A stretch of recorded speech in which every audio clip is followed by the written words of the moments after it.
Daí, pessoal, mais uma resolução. Um colégio disponibilizou diversas salas de aula em seus campi para a aplicação das provas do concurso de estudantes desse ano. Para arrumar tais salas, 6 pessoas trabalharam por 3 dias. Para que a mesma quantidade total de salas de aula ficasse pronta em um único dia, o número de pessoas a mais que teriam que ajudar na arrumação trabalhando no mesmo ritmo das anteriores é de...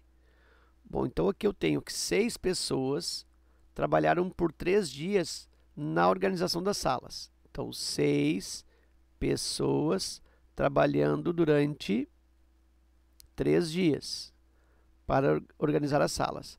Mas se eu quisesse que essa organização fosse feita em um único dia, ou seja, se eu quisesse aqui, ó, um único dia de trabalho, de quantas pessoas eu precisaria?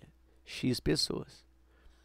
Aqui eu posso fazer um raciocínio intuitivo, de lógica, matemática, lógica aritmética de proporcionalidade, pensando que de 3 para 1 dia aqui, ó, há uma redução para 1/3, ou seja, isso aqui é multiplicado por 1/3. Então, significa que na organização das salas, eu tenho que multiplicar aqui por 3.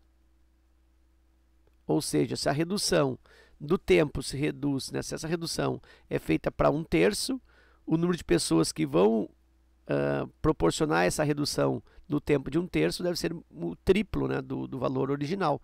Eu tenho que triplicar o número de pessoas, e o triplo de 6 é 18. Então eu precisaria de 18 pessoas.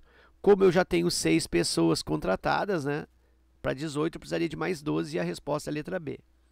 Então eu posso fazer esse raciocínio aí, mas também posso organizar num formato mais típico com regra de 3, e nesse caso uma regra de 3 simples e inversa.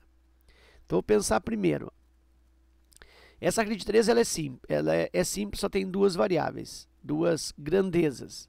Número de pessoas, número de dias. A regra de 3 simples. E ela é direta ou inversa? Bom, aqui tem aquela historinha do quanto mais, né? Vou colocar aqui, ó. Tem a história do quanto mais, certo? É uma pergunta que tu faz. Se a resposta do quanto mais for mais, significa que a regra de 3 ela é direta, as grandezas são diretamente proporcionais entre si.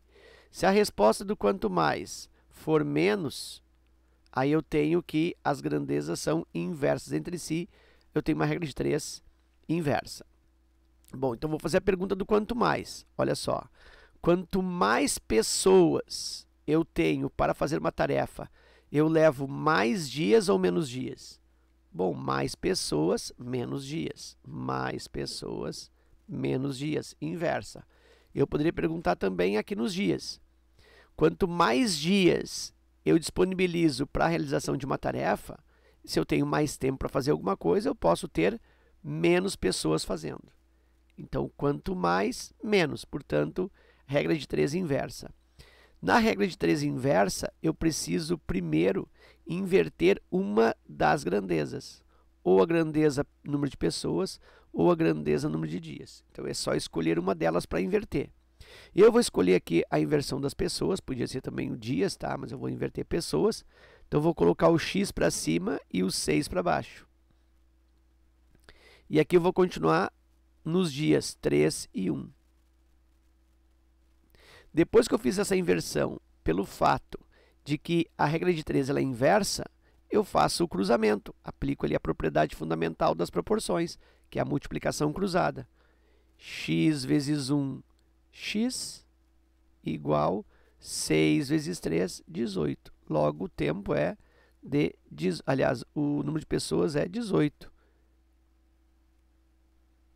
Eu preciso de 18 pessoas, está aqui, ó, x pessoas. Muito bem, e aí cuidado com a letra E. Por quê?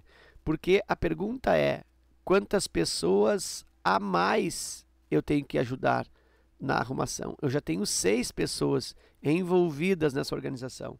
Então, para 18, eu preciso de 18, desconto as 6 pessoas que eu já tenho, e aí me faltam 12 a serem contratadas. E aí eu marco isso na alternativa B. Ok? Então era isso, eu espero que essa resolução contribua no teu estudo. Fica meu forte abraço, te agradeço pela visita ao canal e até a próxima.